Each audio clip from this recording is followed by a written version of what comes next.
Okay. We thought it wasn't working. We thought it wasn't working, but now it's working.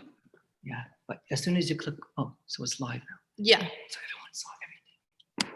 Okay, Oh no, now it's live. but it's live. It's playing from 3 minutes ago. It's fine. Oh, okay. As That's soon as you push go live, it goes live. It just takes a few minutes to process and start going. okay. So Okay, should I start letting people in? Okay. Okay. Okay, Mark, I'm gonna start letting people in. Okay. Okay.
You're going to start?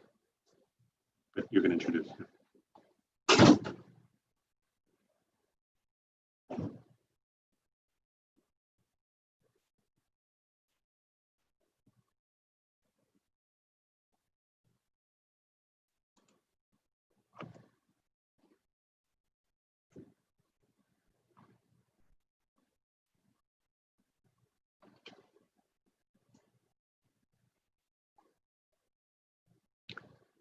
Good evening, everyone. I'm just waiting for Rabbi Shmuley Altai to join us.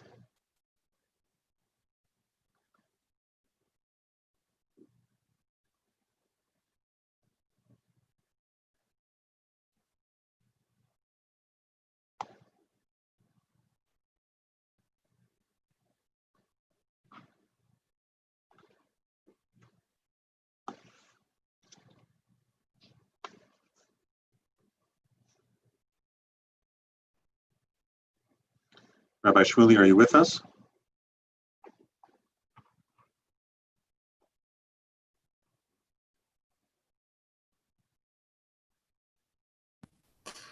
now I am. Hi. Now I'm unmuted. Hi, everyone. Hi, Terry. Hi, Elliot and Elaine. Welcome, Mark, Jill, Claudia, Debbie, Andrea, Cindy. It's another Jewish Fireside Chat. We're excited to be here. And I'd like to welcome Mark Kantor, our host for tonight. The topic of discussion, courageous heroes in Nazi-occupied Poland, is very apropos for today and these days when we are in a national state of mourning. It's the 9 days leading up to Tisha B'Av, which is a very major and significant fast day.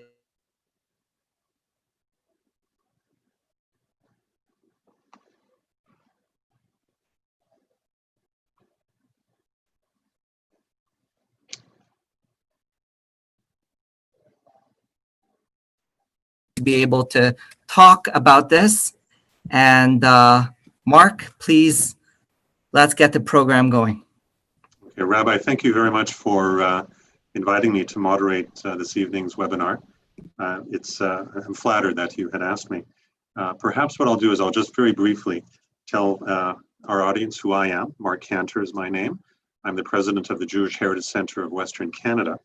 The Jewish Heritage Center of Western Canada's mandate is to preserve and promote our Jewish history, our Jewish heritage. and to advocate for, or I should say against, racism, and advocate for education on the Holocaust, and also to educate people in terms of anti-Semitism. You can visit our website at jhcwc.org,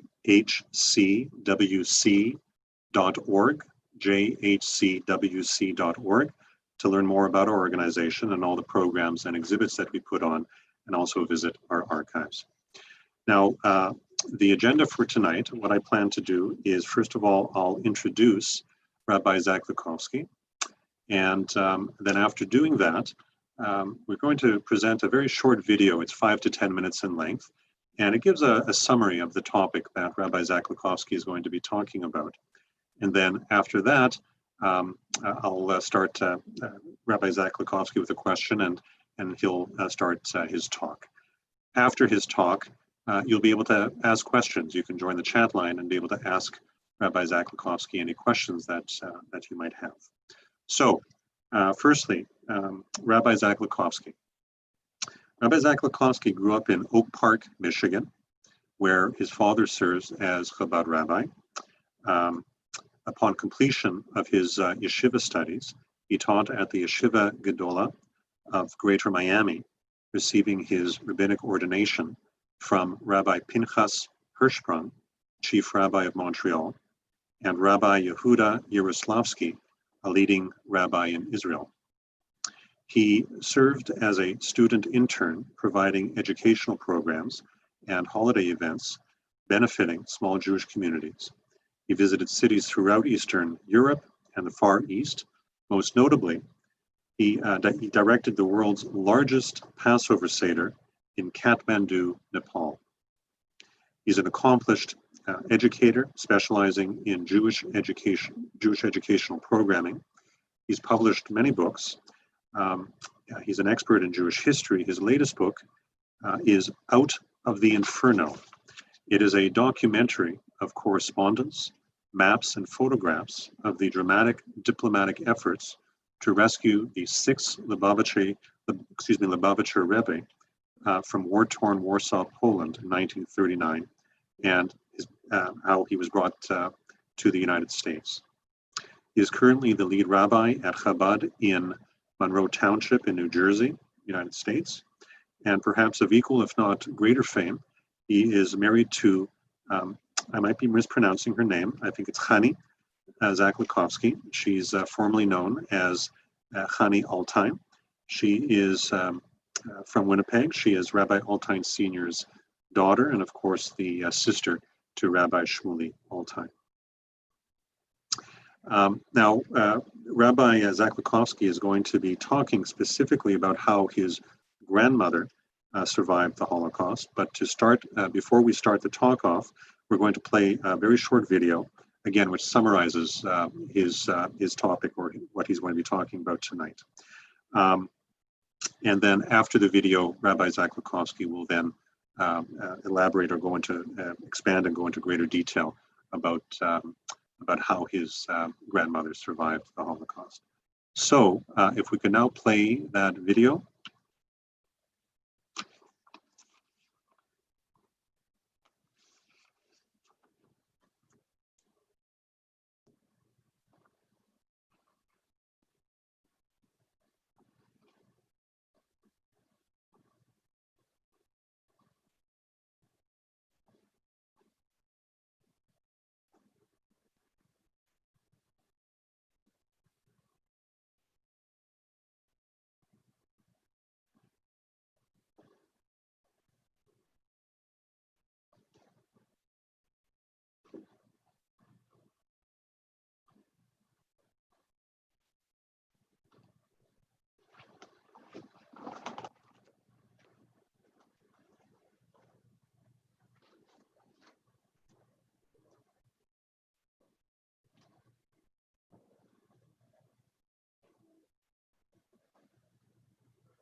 Motto.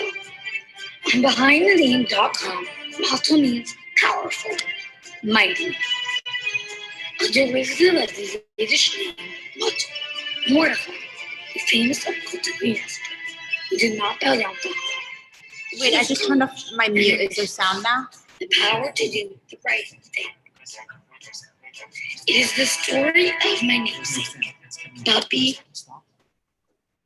Hello? Is there sound? Yes. Okay, perfect. Motto. I was born a few months after my baby passed away, and I'm the first grandchild to be named after her. My mother said I look just like her. I never saw her, but I heard a lot. I know she liked to sing. She was neat and tidy. She looked nice, well-made clothes. I knew she had blue eyes and curly blonde hair, just like me.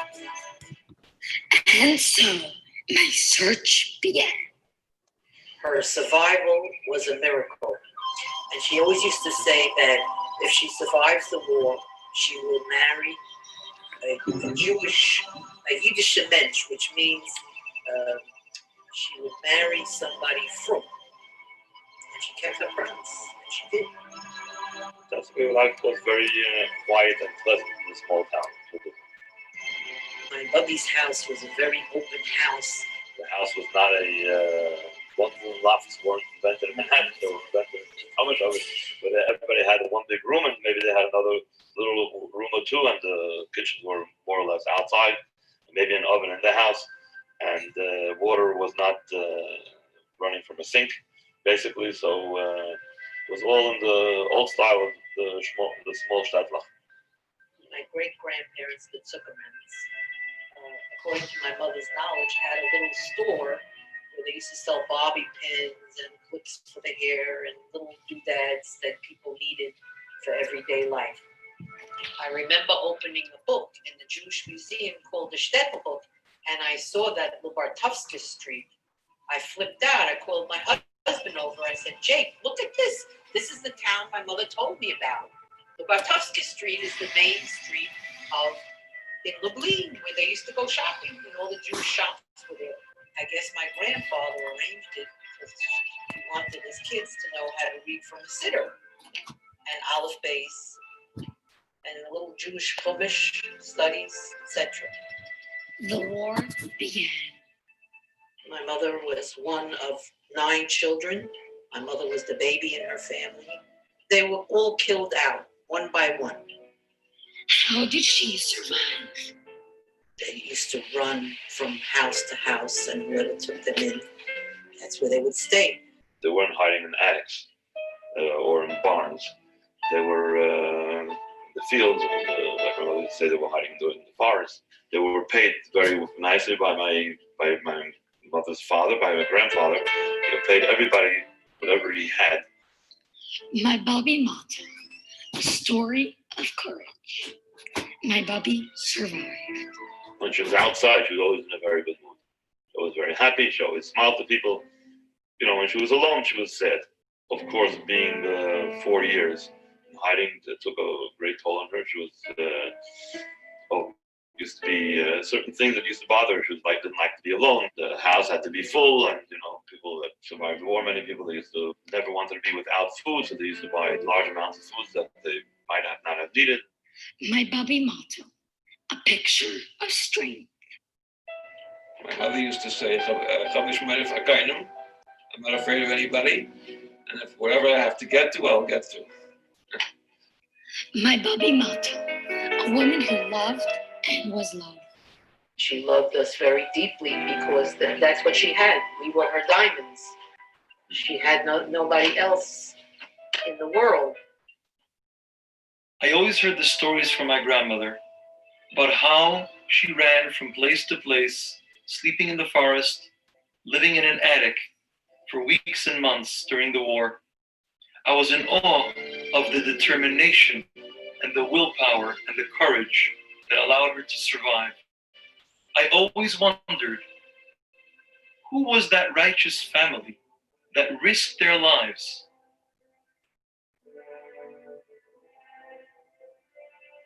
When Eliezer called, he had no clues, only a strong desire to find answers. We were at a loss until the most unlikely source, an old file of court documents, a series of lawsuits filed in Polish court after the war. The plaintiff, Avraham Rosenstein, Matel's father, the only surviving parent, suing some of his fellow townspeople for their participation in the destruction of his family, his home, his possessions. And in the words of the witness lay the clue. Joseph Pollock, witness. I'm a neighbor of Jan Zelinsky, the ex-mayor of Tomasovich. At the beginning of the occupation, he employed two Jews, Abram Rosenstein and his son, Srul, who lived in Tomasovich. Abram and Srul worked for the mayor until Germans ordered all of the Jews to move together. Rosenstein family did not comply with the order and went into hiding, getting help from various people from Tomasovich, including me. When Zelinsky learned about it, he told me not to help them, since if they were to be found, he, as a mayor, would be found accountable and the whole village might face repercussions. The transcripts of the suit were astounding. It provided a glimpse into the survival story of Matil and her family. The official indictment against Jan Zelinsky, Jan Bernatek, Vladislav, and Joseph Rivka.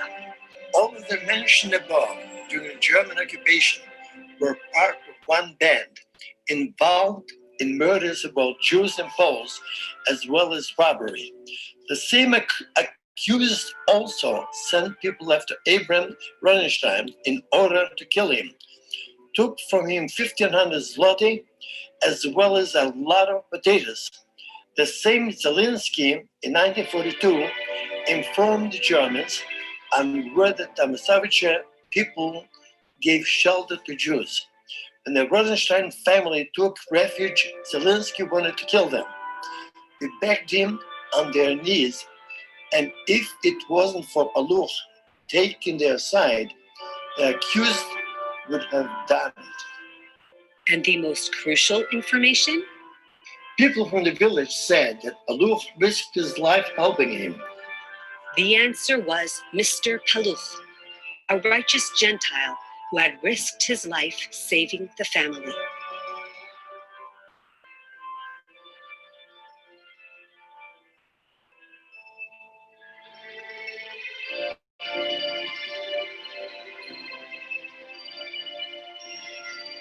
Dear Eliezer, today with Amy, we've been in Tomshevitz today to try to convince Jennifer's family to cooperate with us and allow us to speak to her. Our visit was the result of not getting any answer for a letter we sent to them some time ago. The letter itself described the whole story of rescuing Rosenstein family by Jennifer and her father, and expressed your gratitude and a wish to meet Jennifer. As we didn't get any answer for our letter, we decided to go there today. Unfortunately, we didn't meet Jennifer. This time it was his son who opened the door and didn't allow us to speak to his mother, claiming she slipped on the ice a few days ago and has to rest and lie in bed. Although I'm afraid he just didn't want us to speak to her. Our conversation took a few minutes. They didn't want to be involved in that case anymore. We really tried to explain the great value of his mother's deeds, her heroism, but he simply was not interested. I'm really sorry. I don't understand.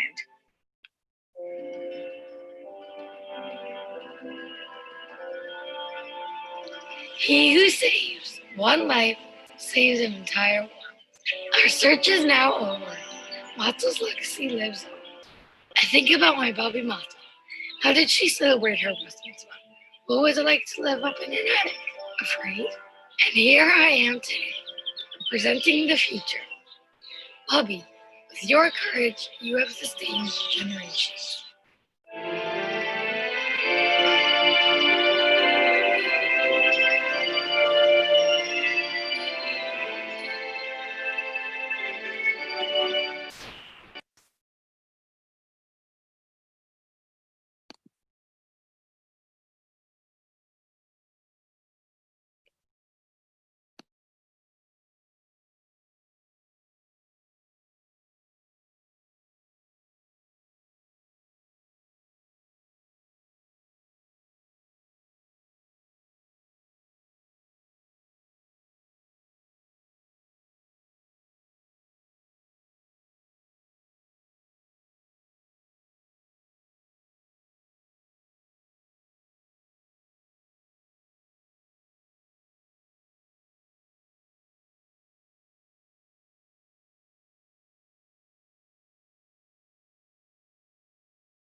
Tion.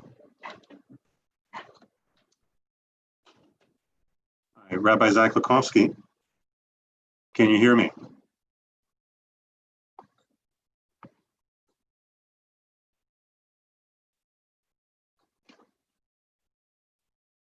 Rabbi Shmuley. Oh, okay. There you are. Hi, Rabbi. Good evening. How are you? Good evening. I'm very well, thank you. How are you? Good, good, good. Great to be here. Great. Thank you so much for participating tonight. We just played the video. I understand that that was prepared by your daughter, Mati? Yes. Who For will her bat hopefully be mitzvah. joining us a little later on. Well, that's very nice. How old is she now? She's 16. Oh, so this was a few years ago, the video was made for her bat mitzvah? Yeah, about 5 years ago. It's a nice segue into the story that you're about to tell us. And perhaps I'll start with this question, Rabbi Zaklikovsky. And by the way, Rabbi Shmuley said that I can refer to you as Rabbi Z. Now, for our Canadian participants, they might get upset with me if I don't say Rabbi Z, but I'll refer to you as Rabbi Z. I think it has a nicer feel for it. But to be more respectful, Rabbi Zaklikovsky, what inspired you to do the research in regards to your grandmother's story? That's a good question. I would say it's a combination of a couple of things. First of all, in general, growing up with grandparents on both sides that are Holocaust survivors, so immediately you have an identification with the Holocaust, and it's kind of in your psyche. So there's the general idea of knowing your background, you know, hearing so much about the Holocaust, but having a personal experience knowing what your family lived through. In addition, I happen to have a little knack for history. I've written many books, and specifically Holocaust history. I grew up in Detroit, and most of the shul, most of the synagogue were Holocaust survivors. So we kind of grew up with the stories of heroism, of loss, and all of the terrible things that our people experienced. In addition to that, specifically my grandmother Matel, I spent the most time with, because her apartment happened to be just opposite the yeshiva that I attended for 5 years. So automatically, naturally, I heard most of the stories from her rather than from the other grandparents. There was also this silence that certain people had after the Holocaust. They didn't want to speak. They couldn't, it was too difficult for them. There was guilt, there was shame, there was the inability to deal with the emotions, and a whole bunch of other reasons. But the bottom line is many people wouldn't say a word. And the truth is that both of my grandparents on both sides didn't share with us any of their personal experiences. So my parents didn't even know what their parents went through. So that also created a certain interest in, you know, you want to know what you don't know. A curiosity, you might say. So all of these things together, you know, I have an interest in the Holocaust. Then I had a very fascinating story here in Monroe Township. I'm a rabbi, Chabad rabbi here in New Jersey, Central Jersey. And I happen to live in a community where most of the Jewish residents are 55 and older. They live in gated adult retirement communities. And the highest concentration of Holocaust survivors in the state is right here in my town. So naturally, again, I'm very involved with the Holocaust, different Holocaust groups, Holocaust survivors, etc. We had this one particular person in our shul named Joe Bander, who, after 65 years, was able to connect with his rescuer from Ukraine. And he invited me to a most extraordinary event to come to the airport where his rescuer was going to be flown into JFK in New York. And there would be a private reception for the two of them to get together and literally meet for the first time in 65 years. And it was sponsored by Jewish Federation together with another Jewish organization that deals with heroes of the Holocaust. And I went along to this event, and of course the press covered it very heavily, but experiencing that connection between these two people from two opposite extremes coming together after decades long, when each one went their own way, and hearing the stories of how this fellow saved Joe, it like all of a sudden piqued an interest. I was like, 1 second, that's what my grandmother kept on telling me about, that her neighbors saved her. You know, what if I could have such a reunion of the rescuer and the rescue? And it was like, you know, a dream percolating. And I came back home and I told my wife, and she's like, you know, why don't we try to work on it? I'm like, where are you going to start in Poland, in the middle of nowhere? You don't even know the name of the town where she's from. You don't know the address. You don't know people. My grandmother had just recently passed away. So one thing led to another, where I became friendly with a researcher from Sydney, Australia. And in the course of our relationship, I mentioned to her, you know, do you think there's any possibility of ever finding something like this? And she's like, you know, you have to try. I'm like, where do I start? Well, I'll put you in touch with some people. And I don't want to bore you with all the details, but she puts me in touch with one person who's a professor in New York who deals with trying to locate Holocaust history in the places where it took place. And he has contacts with researchers on the ground in Poland, in Ukraine, and Russia. And he puts me in touch with a woman in Poland. And she says, if you don't have an address, there's nothing I can look for. There's no, you know, telephone books now from the 1920s and 30s. And she put me in touch with somebody else from the Jewish Historical Institute in Warsaw. And they said that they don't really do this particular type of work. And they put me in touch with another group that's in Lublin. And I know that my grandmother told me she grew up right next to Lublin. Lublin is one of the largest cities in Poland, had one of the largest Jewish populations, probably over 40,000 Jews before the war. And she lived somewhere very, very close to Lublin. She told me she was able to walk to Lublin, even though it was far. And that's where the hustle bustle of the Jewish community was, the shops, the stores, the synagogues, the schools, etc. So I start talking to this woman, and that's right up her sleeve. She heads up an office in Lublin that looks to record oral history from people that are still alive in Poland that help Jewish families.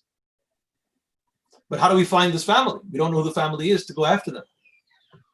So this starts a whole long procedure of trying to track down the family. So first we have to find out the exact name of the town. So I asked family members for the exact spelling and the name. Very tiny village called Tomszowicz, today called Tomszowica. But there's 2 or 3 Tomszowicas in Poland, so you have to find the one that's close to Lublin. How do you find people that are living there? You don't know anyone that's living there. So at one point she told me she has a friend that works in the office that's more on the research part. He's going to look through files of statistical records, birth certificates, marriage certificates, death certificates, military certificates, to see if you can find even a mention of the name. Maybe that'll give us a clue of the address. And he comes back with a lot of information, and most of this information is where my great-grandfather was after the war, because he actually survived because of this story.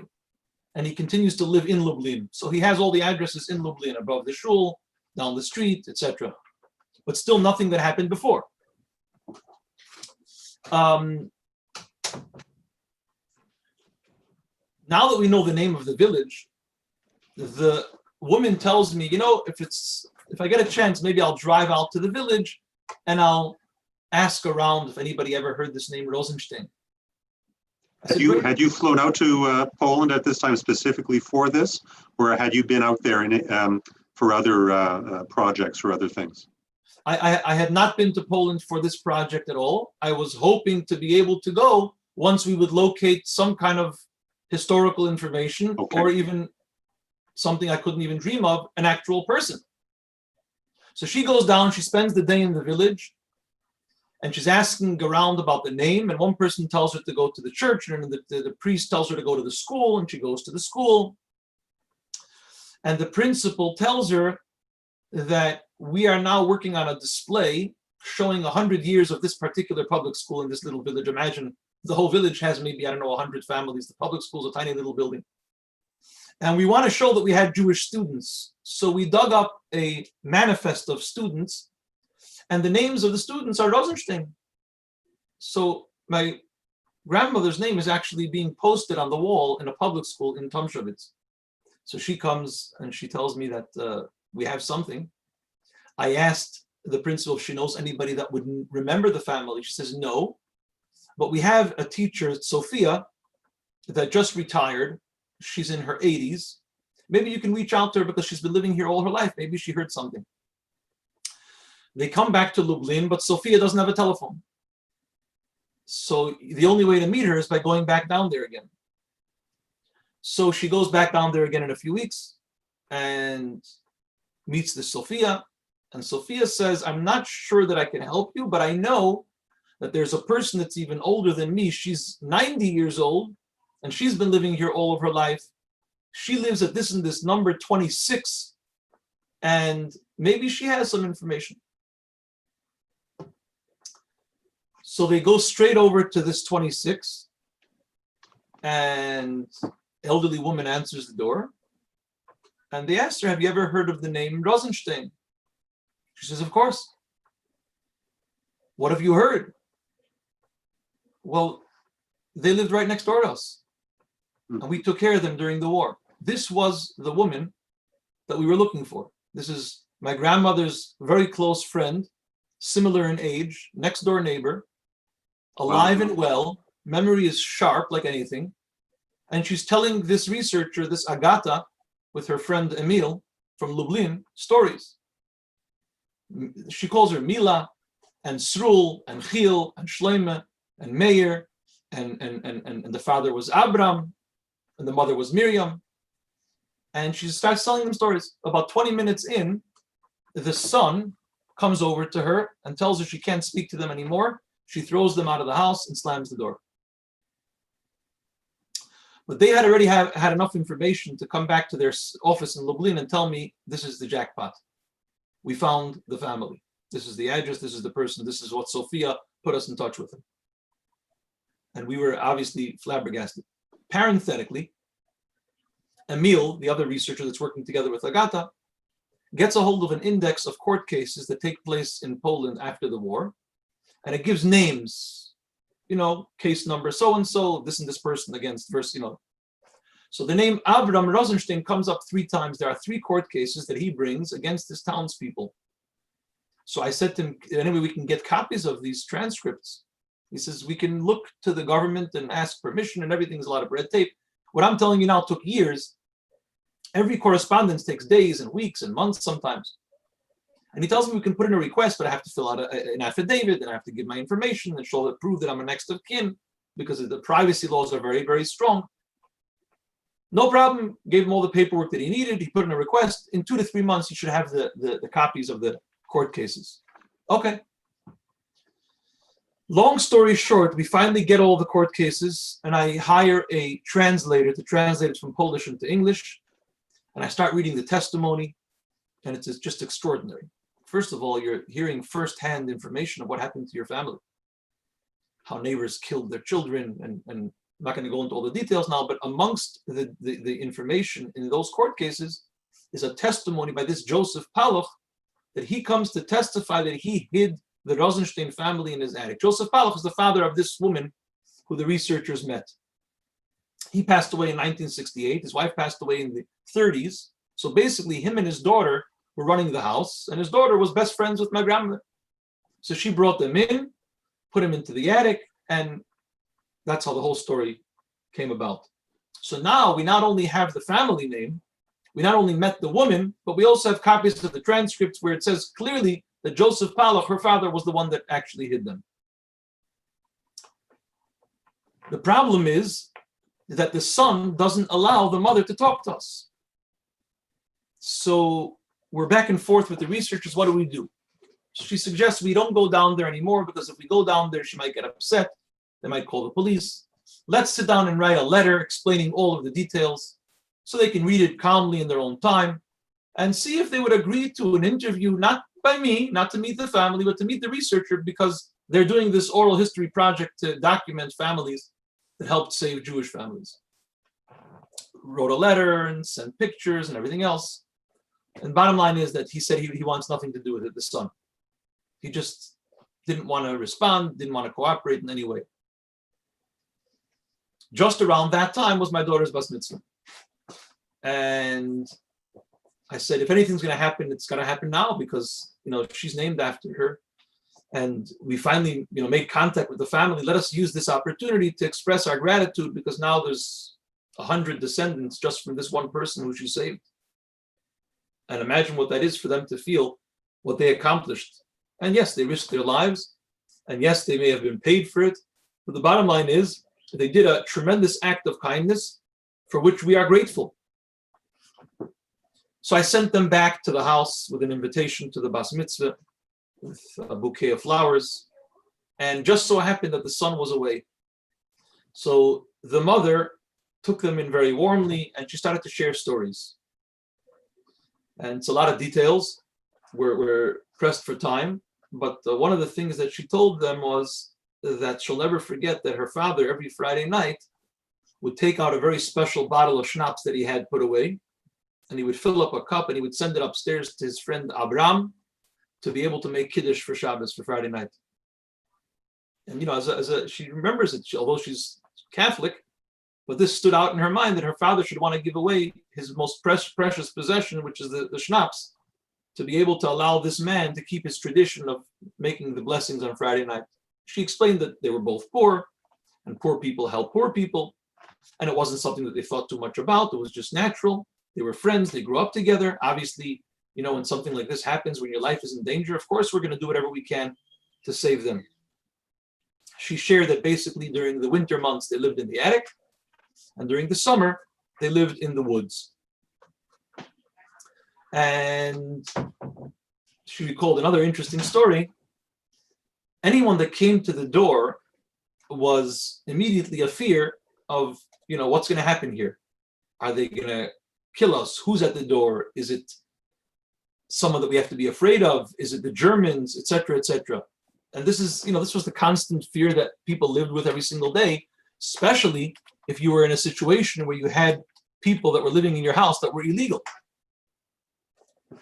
So she says she tells this to the researcher, she still feels it in her bones that one time that there was a knock at the door and it was German soldiers. And my grandmother with her father and her brothers were upstairs in the attic. And they had to let them in. And they did let them in. And they wanted breakfast. So she stood there and she made eggs for them and she made coffee and she put together, plates and served them and everything. And all this time, she's thinking to herself, if only they would know what's going on 4 feet up, this would be a bloodbath. Not only would they be killed, but we would be killed. They were specifically warned by the mayor that if they will hide Jews in their house, the mayor is going to report it to the Germans, because the mayor himself is risking his life, because he's responsible if anybody in his village is hiding Jews. And it actually did happen that somebody a couple doors down who was also hiding a Jewish family was reported by the mayor, and the mayor got not only the Jewish family killed, but also the rescuers. And she says that she has this trepidation, and she was feeling at that moment when she was sharing the story, how she didn't know what's going to be. And after 2 or 3 hours, finally they decided to leave, and she was able to breathe a sigh of relief that this showdown didn't happen in the way that she was afraid it would, and many other details as well. Long story short, by the time it came to the bas mitzvah, I realized that we're not going to get the information that we need, and we're certainly not going to get her to come to America at age 90. But we decided to bring the researcher herself to come share the story. It was a fascinating evening. A few hundred people were there, and they just couldn't believe how the whole thing came together. I'm making it short. We can talk 2-3 hours about all the details, how one person leads to another, to another, to another. But it was a very live and realistic testimony that people felt that here you are in the year 2016, when the bas mitzvah was, 2016, and you're hearing a firsthand story of what's going on as we speak in Poland today, 75 years later, of reliving the story. People slamming doors, not wanting to share information. People are afraid. Other people feel that it's important to share the information. They're trying to preserve it. We're talking about Polish Gentiles here. So I decided to make an album of pictures of this whole bas mitzvah and write a letter and translate it into Polish and send it together with the researcher to go to the house in one last bid to try to get them to talk. And I did that and I sent it to her. And by the time the bas mitzvah was in June of 2016, by the time she got around to going there was already in August. And the neighbor had told her, the son didn't open the door, the neighbor had told her that she's in the hospital in Lublin. So she comes back and tells me she's in the hospital, there's nothing we can do. I said, do me a favor. The hospital is the best place to talk to her because her son is not there to bother her.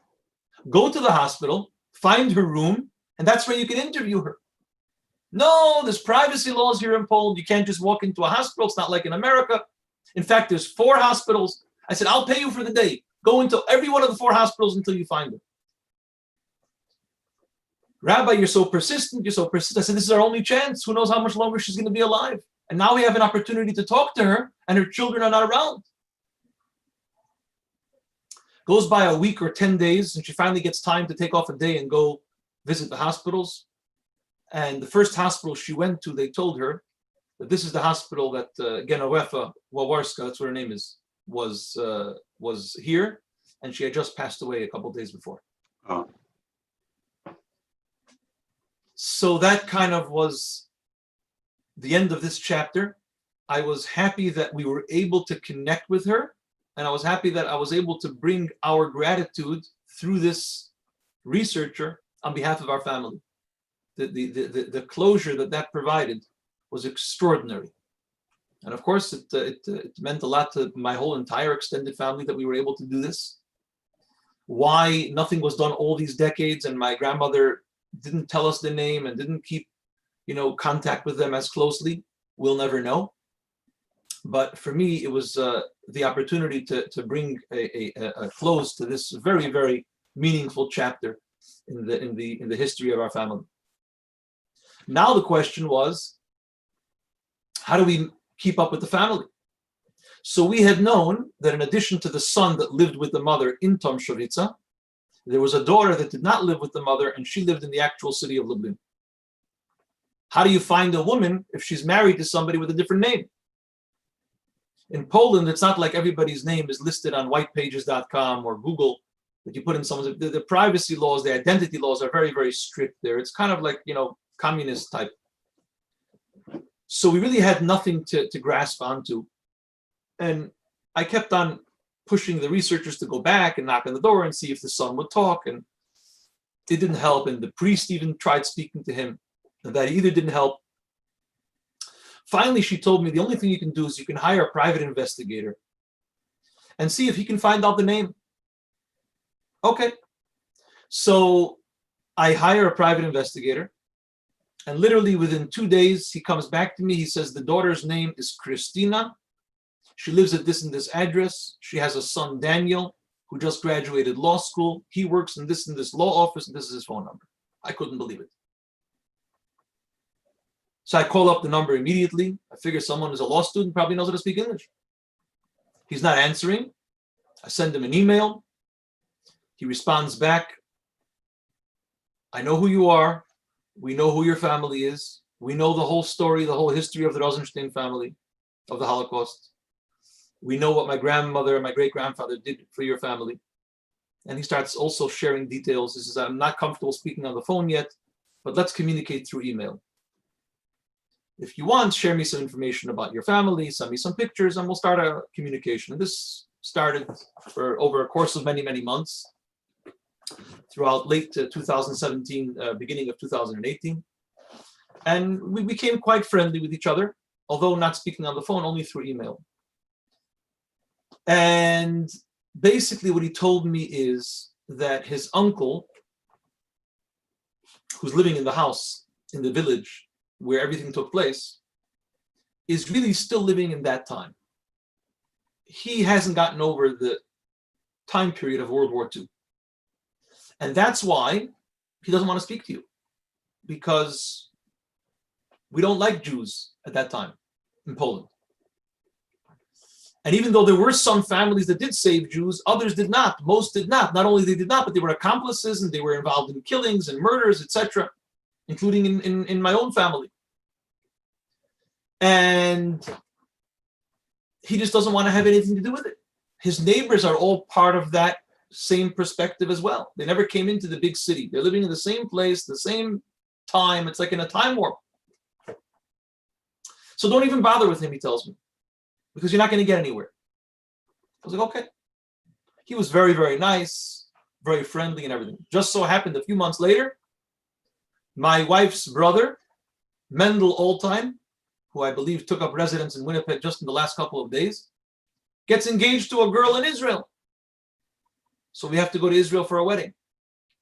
So I go on the website of the airline with which I have mileage, and it turns out that the plane is stopping in Poland. I said, this is great.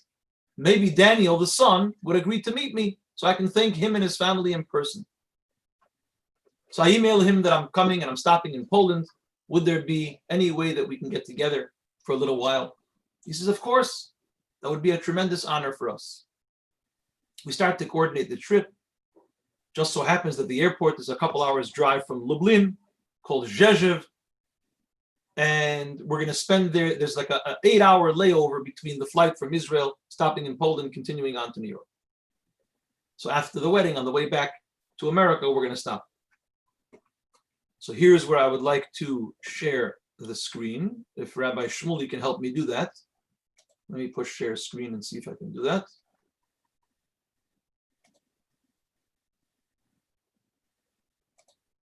Share. Can everyone see? Yes. Yes, yes. Okay, perfect. So we arrive at 2:00 in the morning in June of 2018. You're talking about, we probably started this process in 2012, I would say. So 6 years later, we touched down in Poland and we're about to meet the family. It just so happens that one of the only buildings that belong to the Jewish community in Poland that is returned to the Jewish community is the very famous yeshiva called Yeshivas Chachmei Lublin. This was the largest yeshiva in the world at the time. It was completed in the early 1930s by the very famous Rabbi Shapiro. He was the one that started the daily study of the Talmud, Daf Yomi. And this building is literally about 10 minutes drive from the village where my grandmother grew up. They now turned it into a hotel, but they preserved the mikveh and the synagogue and the library, and it's just a showpiece of Jewish history. So we decided we're going to stay there. And we asked the family if they would come to meet us there.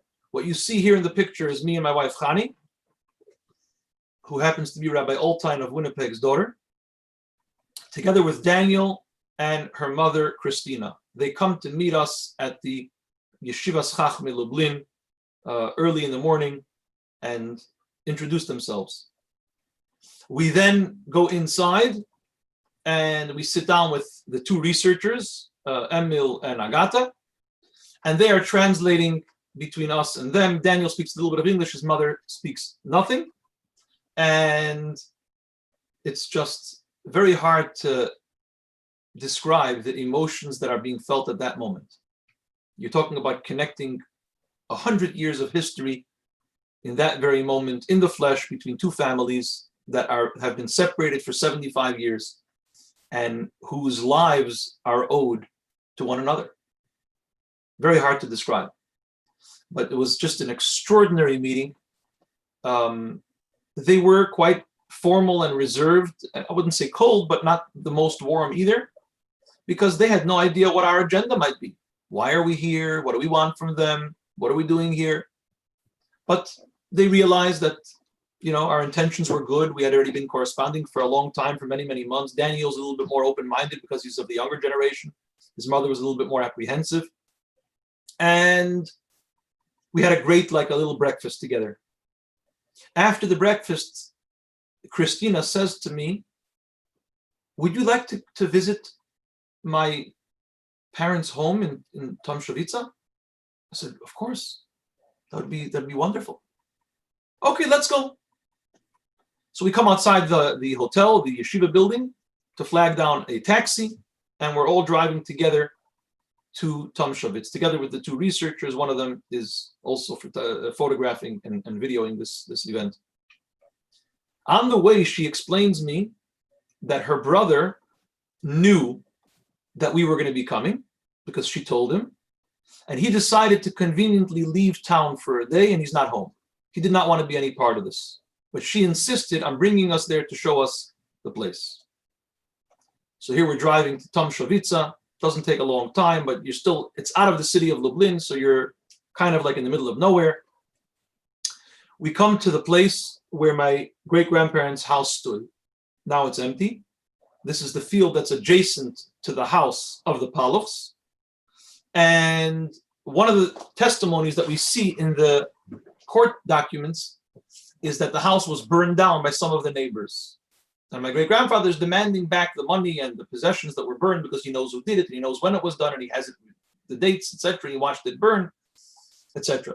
The bottom line is that the property is now being used by the brother of Christina, and he's farming it. So they're a little bit wary of what we're going to be doing on this property and what we're going to be asking, but obviously we make no mention whatsoever of anything. And we take a picture on the property where my great-grandparents raised a wonderful family of 11 children, of which only 2 survived. This is the next door neighbor's house, and this is the barn. My grandmother repeatedly told me about the barn, where she hung out many, many days, many, many nights, when it wasn't so cold outside. She used to say that she had blonde hair and blue eyes, so the Germans didn't really know that she was Jewish. So if she was playing with her friend Genoefa, they would leave her alone. Her father obviously had a beard, so he could not be outside ever. So she would spend more time outside than her father. Her mother, parenthetically, did not go into the attic with her husband because she was afraid, and she ended up going to the concentration camp in Majdanek, and that's where she met her end, together with some of her children. They were afraid to stay behind because she thought that that would be even worse for her than going to the concentration camp. This was the naivete in 1942. This is the other side of the barn, and this is outside the house. She's starting to warm up a little bit, this Christina. After we finish the house, she asks us if we want to go to the school, the public school building. I said, of course. So she immediately calls up the school. She tells the principal that we're coming, and the principal's the one on the left here with the red hair. And she actually takes out the ledgers from the 1920s, and she shows me the list of my grandmother and all of her siblings, when they were born, what classes they took, what their marks were, what their grades were, what they were studying, who the teachers were, etc. All handwritten. As you can see, it's beautiful calligraphy. If you go, I'll try to zoom in a little bit here. So you see Paluch Genoefa, that's her classmate, that's her neighbor, the one that saved her, this Genoefa Paluch.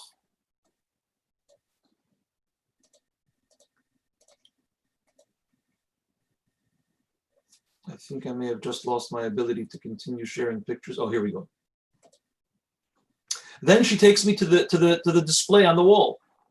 And here's a picture from the 1926 from the school.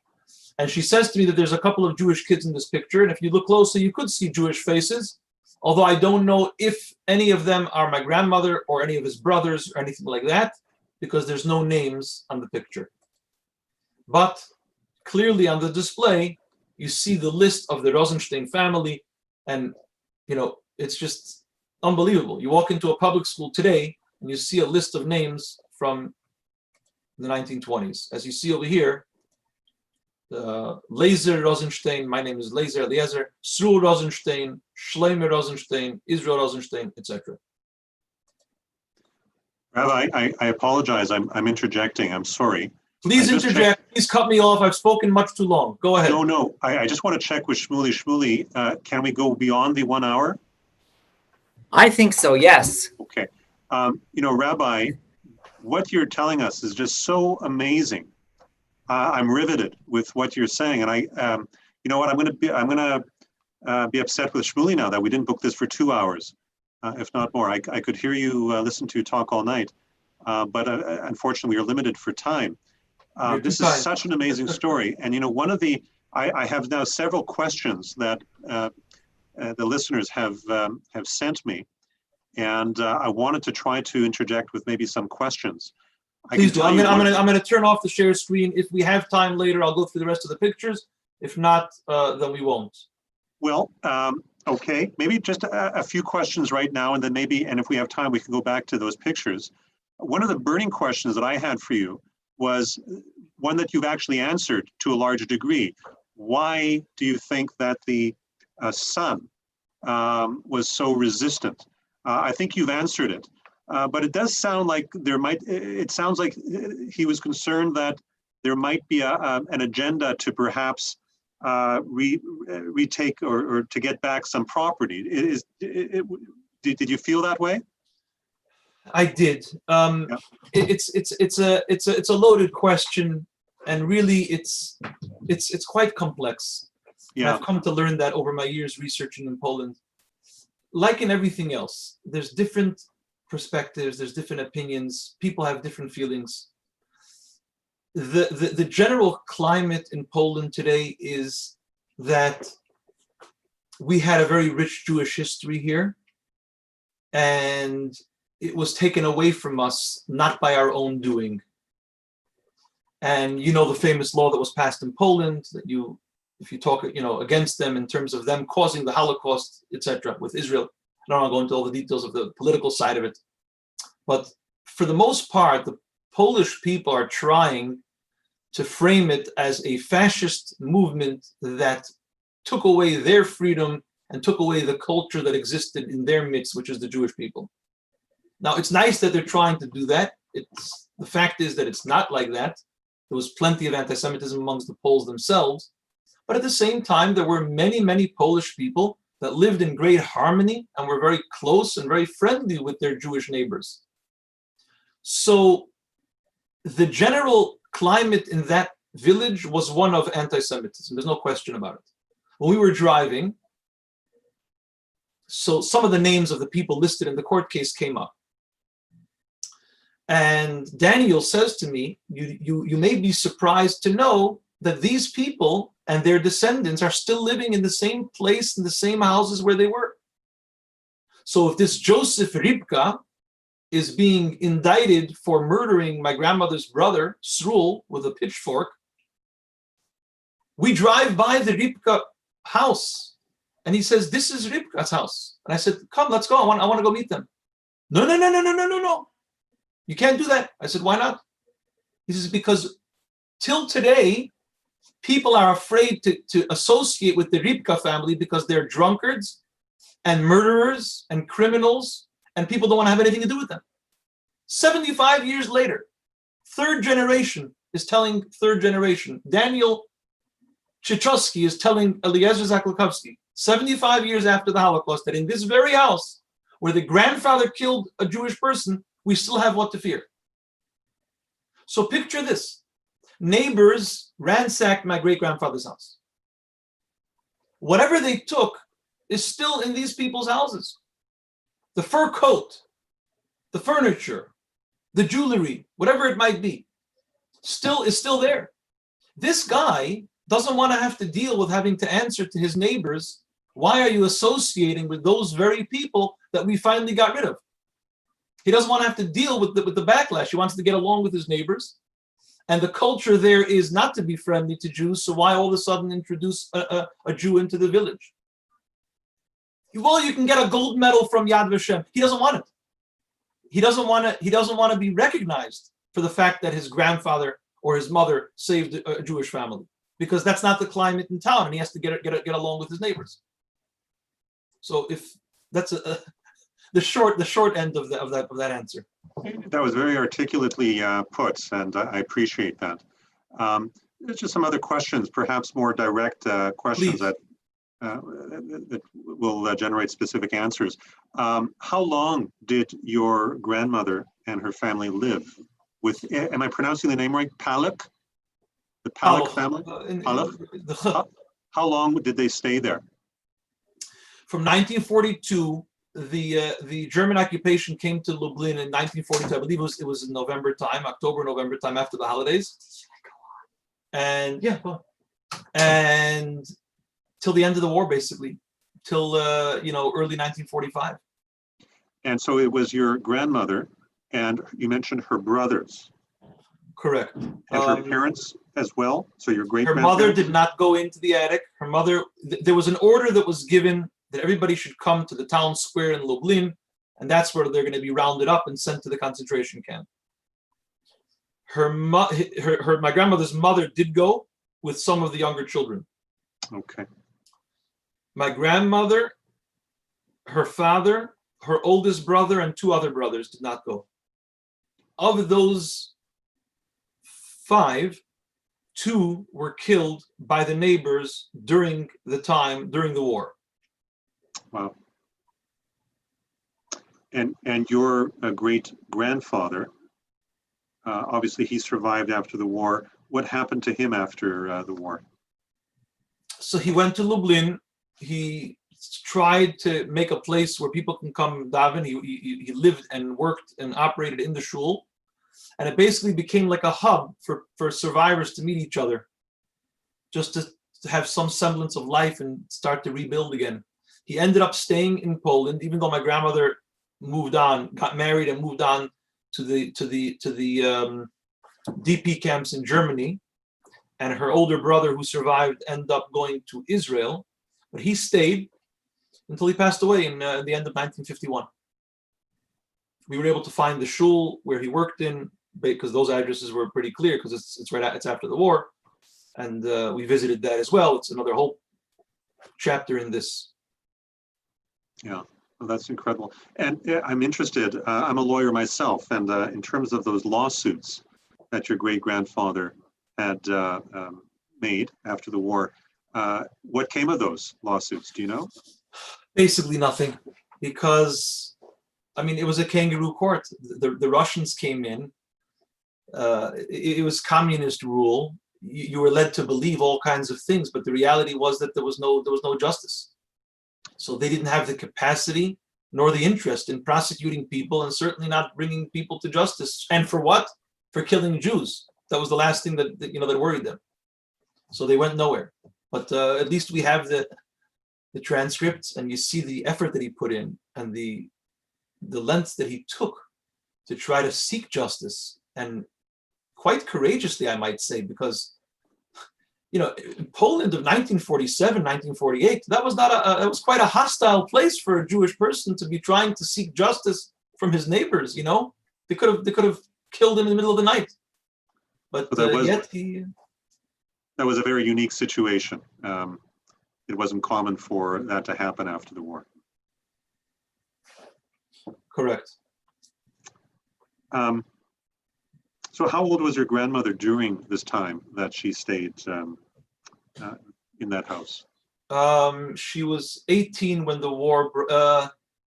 She was born in 23, so she was 17 when the war broke out. Wow. Did your grandmother ever share with you specific stories about her survival? Very little, very little. I mean, she talked about the barn, living in the barn. She talked about living in the woods. She talked about her friend, that people were very nice and they took care of them and they gave them food. She never wanted to share anything that was like negative. So she never shared about her brothers being killed, or her mother, or anybody else. Yeah. She talked about life. She liked to talk about life in the village before the war. How they used to go to the manor house. The manor house was where the baron, the Poritz, the mayor of town lived. It was a mansion, and basically he owned the whole land of this Tomshavitza. And that's where the school was, and that's where the church was, and that's where the noblemen came to visit, and that's where they drank and they partied. So this was like the attraction of town was the manor house. So she talked about going there and seeing the horse and buggies and the chariots and walking and seeing all the people and the events that took place there, etc. And we went to visit the manor house, and Christina took us there, and it's now an empty building. And the fact that I was able to physically connect to places that I heard about as a child, was just, it's an extraordinary eye-opening experience. It's hard to describe it. It's like something like from a storybook, you know, of ancient history, all of a sudden coming alive before your eyes. It was an amazing experience, the trip, on so many different levels, but also for this reason. It sounds like this was there was a considerable expense that you had to go through for this research. I'm just curious, are there agencies that you were able to go to receive assistance in terms of getting this research done, hiring the individuals in Poland? That's a good question.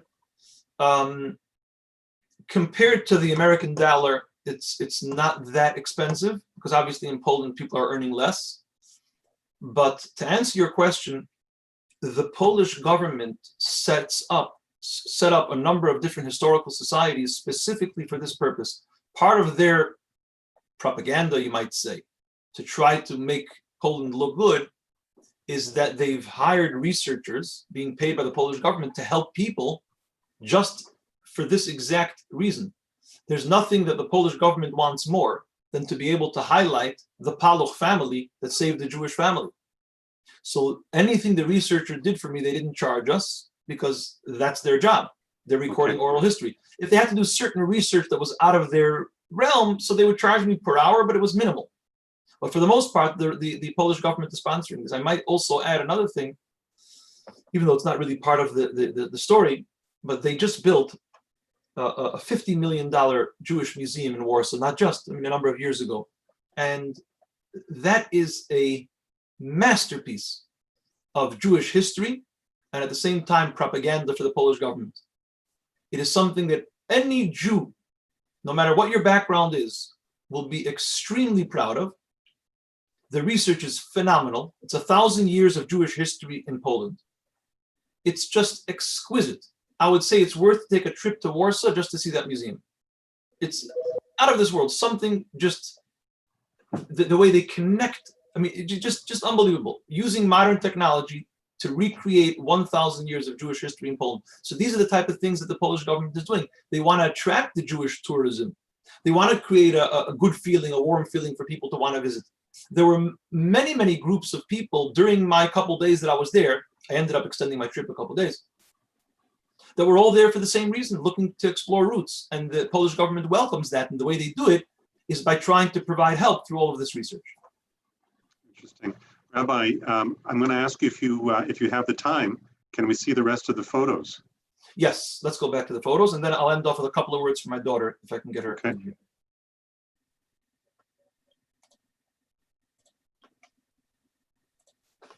Okay, so here we're in the school. Here we're outside the school. What happened was the principal was literally in tears. She never believed that she would actually meet the descendants of the people who are displayed on the wall of that list of the ledgers of 1924. For her, this was like, it's like, again, ancient history, you know, unfolding before her eyes. And she was crying. And she says to us, to me and to Christina, if only the students in this building could hear the experience that somebody in their village has now 100 descendants living around the world because of the act of heroism of somebody else in the village that was their neighbor. And I said I would be honored to come back anytime, as long as Christina would come with me, and we would both make a presentation for the school. And Christina says, yes, I would be happy to do it. And it was a very emotional moment for the principal, because she's educating the next generation of Poles of this village. And has anything developed from that? It hasn't developed, unfortunately, yet. Now with COVID, of course, there's nothing to talk about, but it's the fact that she has the goodwill and her thinking is in the right place, and she's into tolerance, and I think speaks volumes about how far they've come. I hope that comes to fruition. That'd be wonderful. Who is the male on the far right of that previous picture?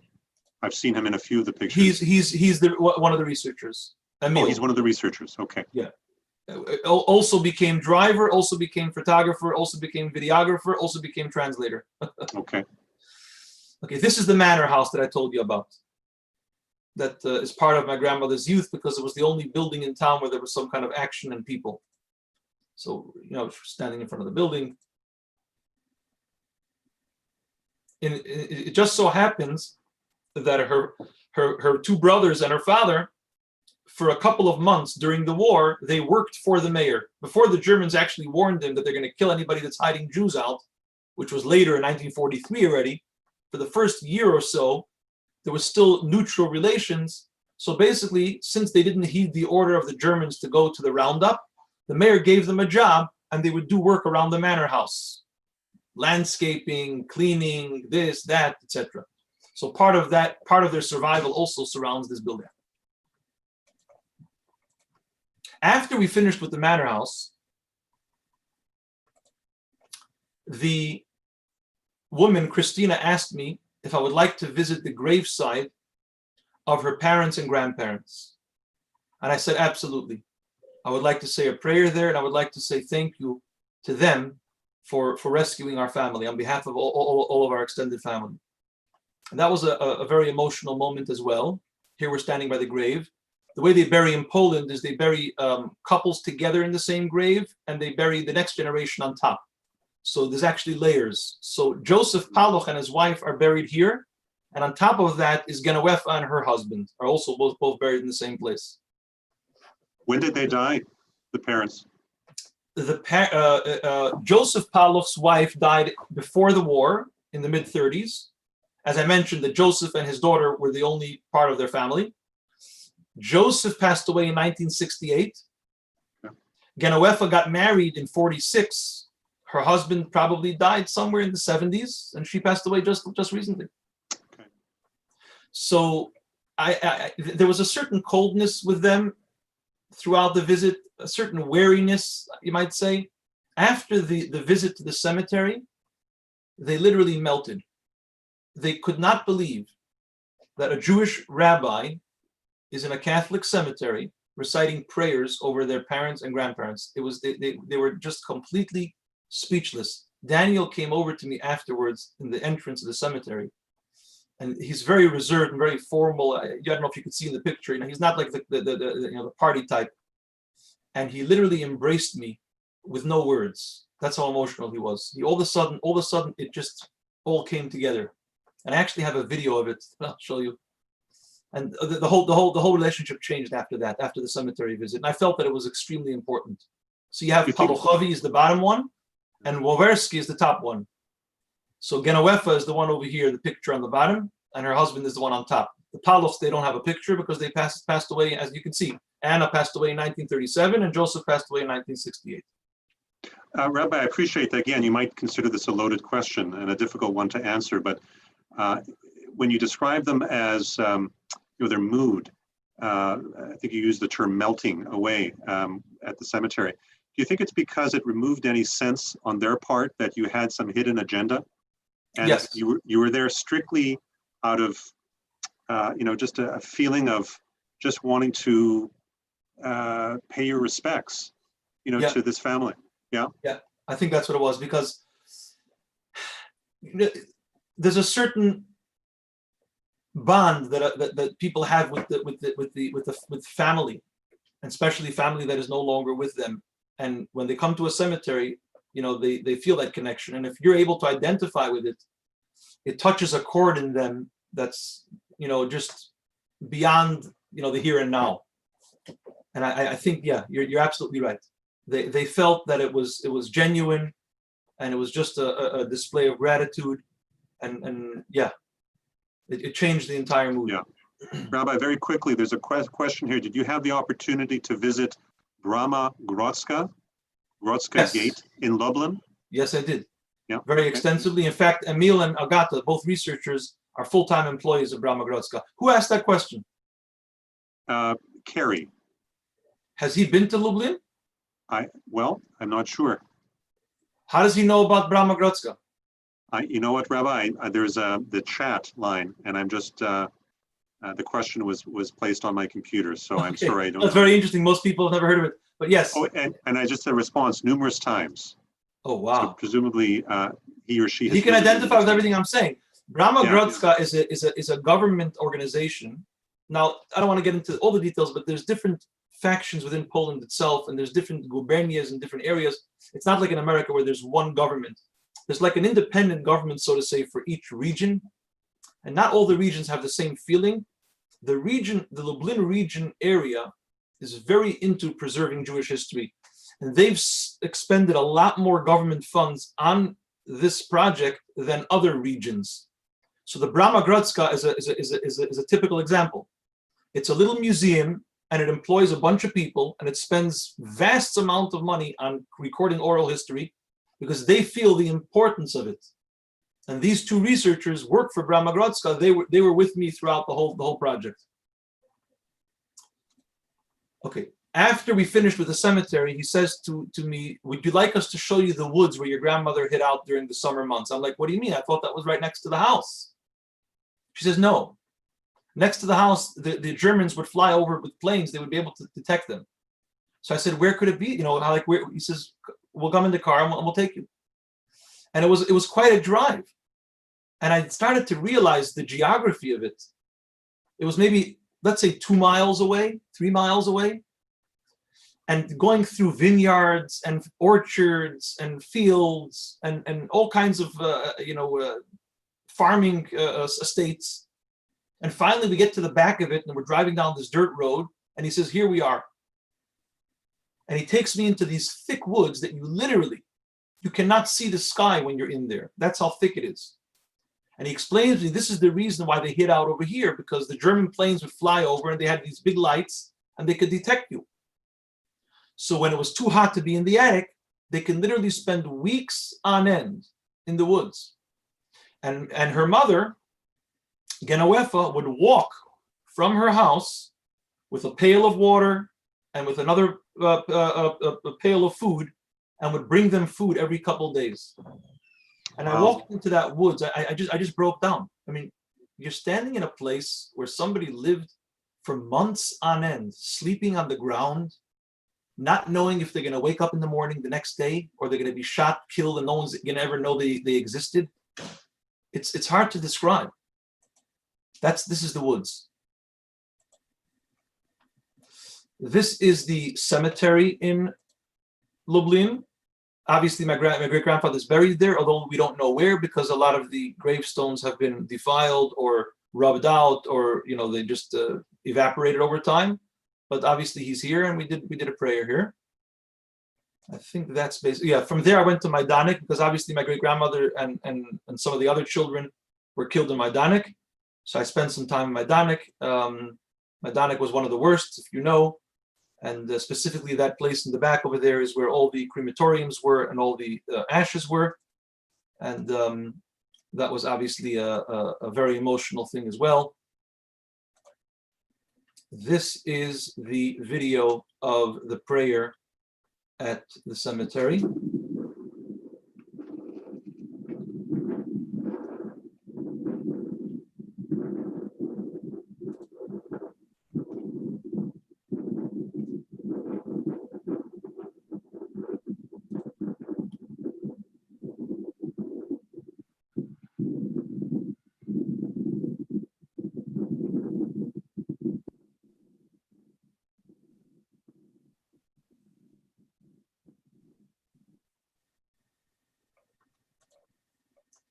And this is the woods.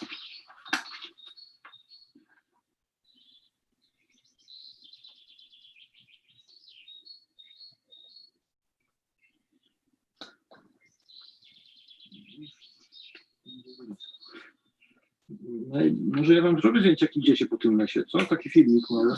I can make a video with you walking through this forest. Okay. Oh, Rabbi Carrie R., who wrote the message or the question whether you had the opportunity to visit Brahma-Grodzka, just wrote that there's also an international organization of descendants, family survivors of Lublin, and there will be another conference in 2021 or 2022. I just thought I'd throw that in. Rabbi, that was amazing. That was, thank you so much for that presentation. Pleasure. I never thought I would be speaking about this in public. It was quite a personal family matter, but I'm happy that I had the opportunity and that Rabbi Shmuley invited me. Tomorrow night is Tisha B'Av, as we all know, the saddest day on our calendar, a day that we remember the atrocities of the past. It's important never to forget. Yeah. And at the same time, to also remember that there were miracles, and there were heroes, there were Gentiles that risked their lives to save Jews, righteous Gentiles that also deserve to get credit and be remembered, and that we all experience light even amidst the greatest darkness. And may Hashem bless us all, that we never experience sadness or loss or tragedy, and we're all able to have revealed miracles and long, healthy, happy, and successful and Jewish lives that continue that beautiful culture from the past and pass it on to the future. Thank you, and I'll turn you over to our future, which is our dear daughter Mati, who's named after my grandmother. Wonderful.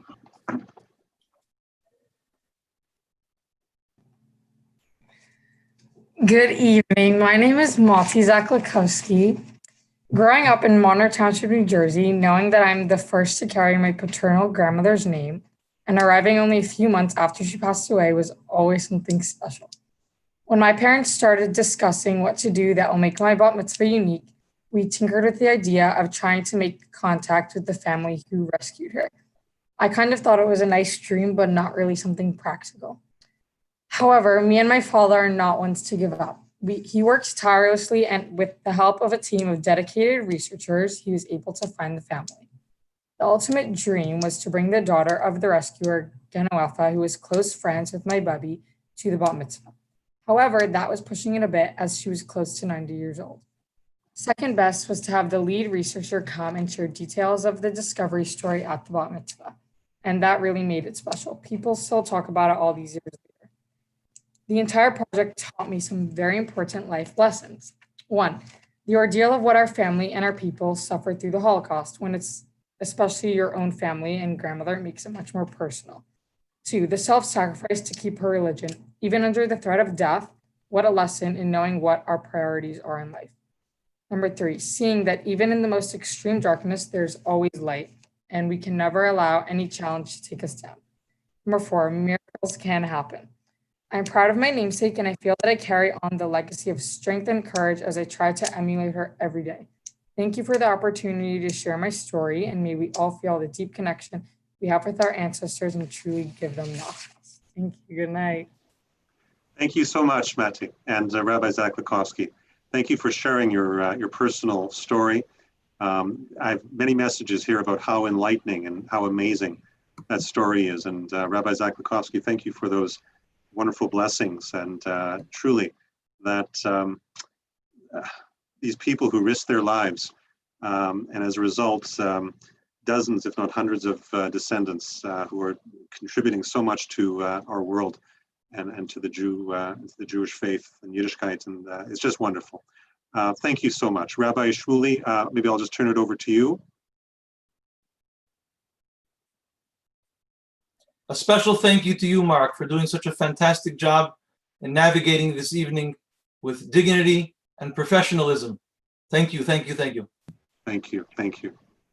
Yeah, what a beautiful story. And thank you, Mati, for joining. That was awesome. Jenna. Yes, thank you everyone for joining and everyone who also joined us on YouTube. So yeah, if you'd like to rewatch this, it's recorded and it was live on YouTube, so you can go back and rewatch it. And yeah, that was an amazing presentation. Thanks so much, everyone. Have a great night. Thank you. Good night. Bye.